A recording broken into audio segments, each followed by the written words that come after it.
चतुर सियार की कहानी। किसी जंगल में एक सियार रहता था।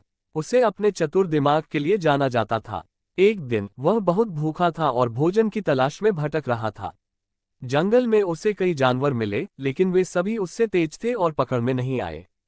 थक हार कर वह जंगल के किनारे एक गांव की ओर निकल गया। उम्मीद थी कि वहां कुछ खाने को मिल जाएगा। गांव में पहुंचकर सियार ने देखा कि वहां एक मांस की दुकान है। भूख के मारे उसका मन ललचाया, लेकिन उसे पता था कि अगर वह सीधे दुकान में घुसेगा तो दुकानदार उसे भगा देगा या पीट देगा।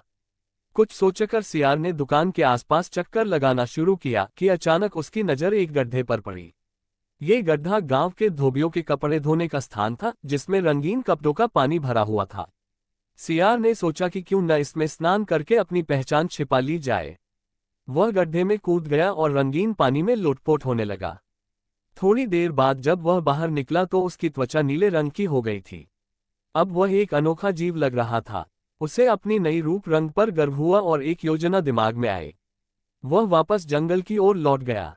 जब जंगल के जानवरों ने उसे देखा तो वे उसे पहचान नहीं पाए। सभी को लगा कि वह कोई नया, शक्तिशाली और खतरनाक जीव है। सियार ने मौके का फायदा उठाते हुए जानवरों के सामने घोषणा की, मैं जंगल का राजा हूं।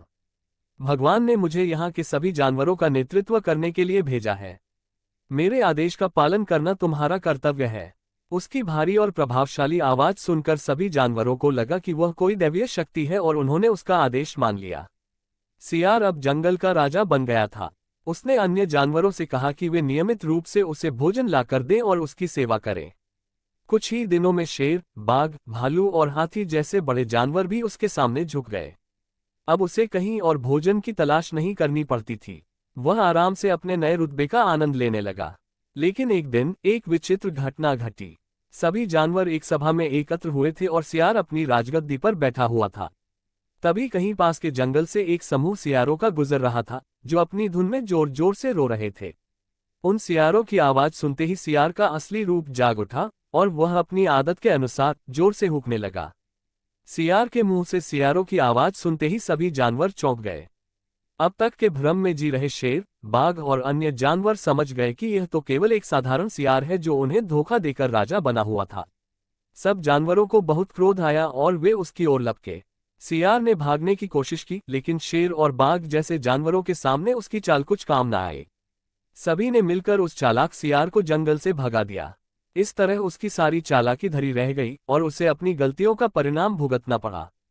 इस कहानी से हमें ये शिक्षा मिलती है कि छल कपट और धोखे से हासिल की गई चीजें ज्यादा समय तक नहीं टिकती।